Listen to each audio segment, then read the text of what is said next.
Good morning. My name is Julie Sanders, and I am Director of Transportation for a 16-county regional transportation planning organization. The acronym is SORTPO, SORTPO. We look at our transportation needs for the 16 counties, Beckham, Caddo, Comanche, Cotton, Custer, Grady, Greer, Harmon, Jackson, Kiowa, Roger McLean, Roger Mills, Stevens, Tillman, and Washita. I think that should be 16. But it's basically all the counties south of I-40 and west of 81 Highway, also including McLean and Roger Mills County. So if you're familiar with the Council of Governments, COGS, I cover ASCOG's 8 counties and SWOTA's 8 counties. And over the last 3 years, we have a mobility navigator that has been hired to help coordinate and find transportation solutions for people that have transportation as a barrier. And if you're from Southwest Oklahoma or any rural Oklahomans, know that transportation is a major barrier to essential services. Over the last couple of years, we have been a benefit to find grants to do limited mileage reimbursement on specific projects and in specific counties. And in October of this last year, my organization submitted a grant to the Oklahoma State Department of Health to be a part of the Rural Health Initiative, which is under the Big Beautiful Bill by the federal government. My organization was awarded a grant for 5 years, and it is a grant that will eventually extend to other rural parts of the state. But right now, for the first 2 years, we're focusing solely in my 16 counties. The big push on this program is we are developing, or we have developed, a mileage reimbursement program that will take you to medical appointments. It'll take you to a dental appointment. It'll take you to behavioral health. It's medical and wellness. So wellness could also mean a parenting class, going to the Family Resource Center, going to the grocery store, going to the senior center for training or education or a meal. During the summers, it could mean a parent traveling to the school to pick up lunches for the kiddos. It could be the doctor ordering you to take education classes for diabetes or cardiovascular health. We wanted to make sure that this was a very robust and widespread, because getting you to the medical appointments is just one component. If you don't have access to healthy foods, that's another. So we wanted to make sure that we are pulling down the barriers to some of these essential services for our rural residents. The big thing is this is a mileage reimbursement. It reimburses 60 cents a mile to the driver. And as the client, you could be reimbursed that 60 cents a mile, or if you don't have a vehicle or you don't feel comfortable driving, you find your own driver, and that driver will actually be the one getting reimbursed. The first thing that you have to do is call our mobility navigator. Have hired two new navigators, and they are in training. One will be stationed in Altus and cover far western Oklahoma. We will have another stationed in Duncan and will cover Cotton, Jefferson, Grady, Stevens, McLean, and Caddo. And so there will be someone that is in the Duncan office that is going to be able to answer questions, go out and meet with coalitions and families and share information. The thing is, if you're interested or you have someone right now that is wanting more information, I would suggest that they email Christy at CRISTI at SWODA, SWODA.org, or call her at Christy's work number is 580-662-5038. And until we get our new navigators trained, Christy will be able to process and answer all questions and get you involved. This program is based upon that your transportation trip is not eligible to be reimbursed by any other program. So, and I don't want to say that just if you're a Medicaid client that this is not a program for you, because I know that often we have Medicaid clients that have signed up for a ride with Sooner Ride, and for whatever reason, they don't get picked up. Or we have someone that's been ill over the weekend and they need to be seen by the doctor on a Monday or a Tuesday. Well, Sooner Care requires a 72-hour advance reservation. So you would still call Christy and explain to her, that either you got denied for the trip because there are denials for Sooner Care, you don't fall within that 72-hour window, or whatever the reason is why you need transportation. Through the intake, we do not ask if any financial information, any personal information. We ask your name, your county you live in, your zip code, where you're starting at, your trip's going, where you're going to, are you stopping in between? Is this multiple trips? And then your mailing address so we can get you the mileage reimbursement form. Once our navigators get set up, we will have those mileage reimbursement forms at key locations so that if you don't have access to a printer, you can pick up the mileage reimbursement form.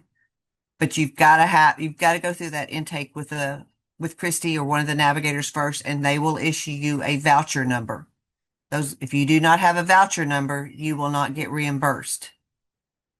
With that being said, if you have a reoccurring appointment, whether it's, and I'm going to say dialysis because that could be 3 days a week, it could be 6 days a week, we can pre-approve reoccurring trips, so you don't have to call in for a voucher number for each trip. We can pre-approve. We'll probably be looking at 60 to 90 days, and then we will reevaluate at that time and look at issuing you a new voucher number or the same voucher number. But we're open to that, so you don't have to call in every time.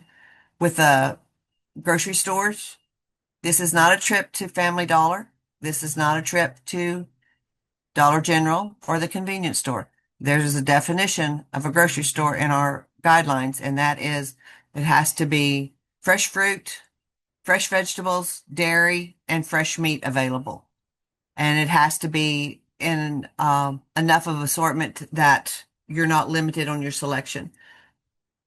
We say this because we know we have a food desert and we want to be able to get people to the grocery store.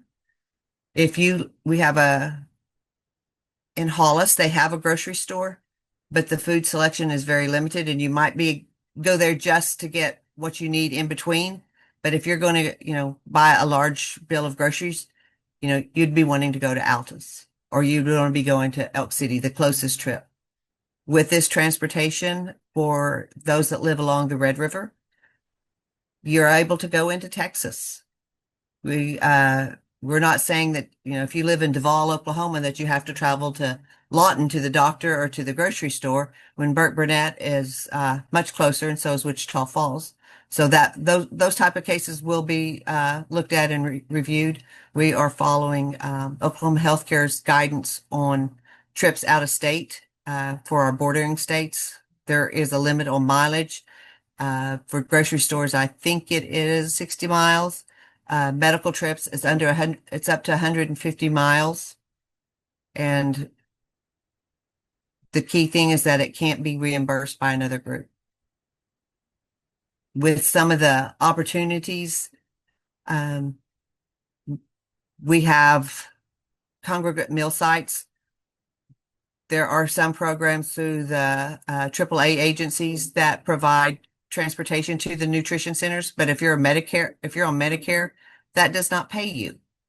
That you're not allowed to, be reimbursed for mileage to go to the nutrition site. So this is a way that you can be reimbursed to get to healthy meals if you're a senior. Same with parents going to pick up lunches for the kiddos during the summer. That's also reimbursable. We're just some of the things that we try to think outside of the box. We cannot anticipate every question. We will have working on our website to where all this information is available, and we'll have frequently asked questions. Christy and I are doing training right now with hospitals and clinics and social service agencies to get the information out. Our hospitals and clinics once we have them trained, we will give them pre-approved vouchers so that if our office is closed due to a government holiday, that the clinic, a designated person at a clinic and the hospital can issue you a voucher so you can get to and from the appointment. If you're being discharged from the hospital and you need transportation home and you've got someone that will take you, this is also an option. And when we see a lot of cases that we hear a lot that people are using the ambulance as their sole means of transportation because they don't have it. And this is a way that if you come in by ambulance, then through a mileage reimbursement program, you can get home. We are not going to find the drivers. We're not going to vet the drivers. We're going to uh, rely on the client to find their driver or be their driver. Once again, that will be disclosed during the intake, and the check for the mileage reimbursement will go to the driver. And there will be on the intake, there's a simple signature block that says this program, I'm not eligible for any other reimbursement for this program. To make things easier and more accessible and timely for the riders and the clients, once you get the form, you can fill it out and you can take a screenshot and text that back to one of the navigators to get the information. The same with the mileage reimbursement. You can, if you don't want to mail it back, you don't want to email it, you don't want to take it to the navigator's office, you can screenshot all the information after it's been signed and text that back to the navigator. And hopefully that will save some time. Typically, it will take 7 to 10 days to get a check reimbursed, depending on if we have all the paperwork. So we are, like I said, this is we're the only right now, only 16 counties that are in this region can apply, can do this. If you live in the city of Lawton, you are not eligible for this program. If you're going to go for services into Lawton, that's fine. But this is for communities of 55,000 or less in population. So that excludes if you live inside the city of Lawton. About this time next year, we will be rolling it out to 2 additional regions in the state. I don't know what those regions are. Don't have control over that, but this will grow so that by year 4, all the rural areas of the state should be covered by this mileage reimbursement program. Okay, so our website is being designed right now, and so I don't have any information on our website. The only thing I have is that flyer that we emailed out. I would encourage anyone to call Christy at 580-662-5038, or they can call myself at 580-562-5010. I'm sorry. But also we are in the process of having our documents translated to Spanish. And once those forms are ready, we will get those sent out. Some of our other, there's no number of trips. There's not a limit on the number of trips except for the grocery stores. We say 4, but we also know that there are residents in our area that either live in a home or an environment where there's limited space for the refrigerator, or they have a non-working type thing. So we will work with that. But this is, 4 trips to the grocery store. But we also have, if you need to go to the food bank, that's separate than the grocery store. So I don't want that to be confused that if you go to the food bank, you don't get to go to the grocery store. So we'll take food bank, farmers market. When you are talking to the navigator and you're going to say, I need to go to the doctor, but I think I'm going to probably have to go to the pharmacy afterwards and then the grocery store. You need to, explain that then, and then you go to the doctor and they say, oh, you need to go do lab work. Just let the navigator know and we'll adjust that on your intake form so that we can make sure that we've got an idea of the mileage, because we will be collecting all the data to report back on the number of trips and the total miles and where people are going and how they're using this program. When you call Christy or one of the navigators, it might take 10, 15 minutes to process an intake form.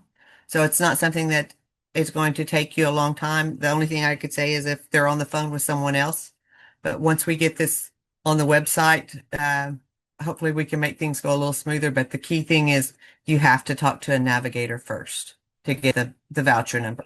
That makes complete sense. I think this is going to be an amazing program, and I can't wait until it's launched all over the state. This is great for rural Oklahoma. Yes, it is, and I think it's a as Christy and I said, we're the region that's going to bump our knees and hit our heads, and we will get all the kinks worked out so that when it rolls out into other areas, that it'll run much more smoothly. That this is a pilot, and we will like for the next. We're already halfway through the first year. We just got our contract executed on March 30th, so we have a big lift to spend some money and get some people moving to transportation places. I love this. This is great. This is just game changing for Oklahoma families. I love it. It is. It is. It is. And the more people that talk about it, the more publicity. Um, yes, we're going to advertise on radio. We've sent out press releases.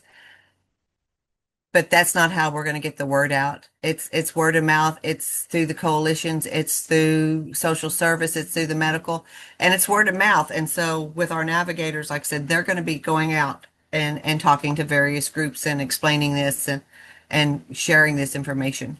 Listen, and I know a big thing, so the way that we get to our families, which coalition is, the huge thing. But with this information on those flyers, if you could get a flyer to your back to school bashes, oh my goodness, that would be amazing because then it would just go directly home with the families. That will That be would what the be great. navigators will one of the options and avenues they will use. But we're also some of the schools have family resource personnel through Yes, DHS, and yes. we are working with those individuals also to make sure that we're connecting with that. One of the one of the sad stories I'm going to say through we'd heard about this through other areas, but this will also pay if you have a kiddo uh, that is inpatient in a hospital, and they may be 3 or 4 hours away. This going through this program will allow that parent to go up there for counseling appointments, but it also is a way for this parent to go up there and get that child once they're discharged.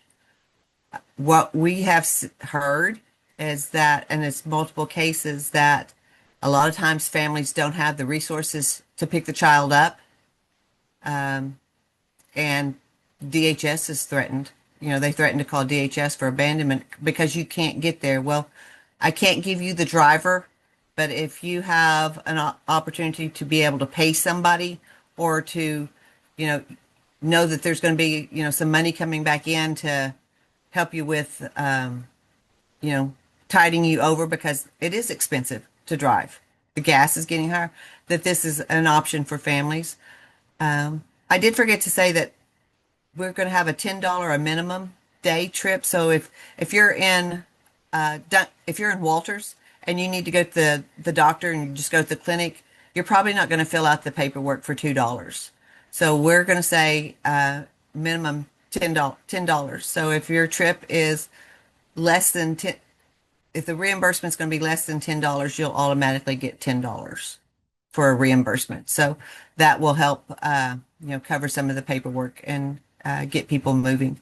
But we're all about, going to the clinics, the hospitals, the dentist, if you need, we have people that need to go to the disability office or to be screened and or assessed before they can get services, and Medicaid does not pay for those trips. You could use this service for that also.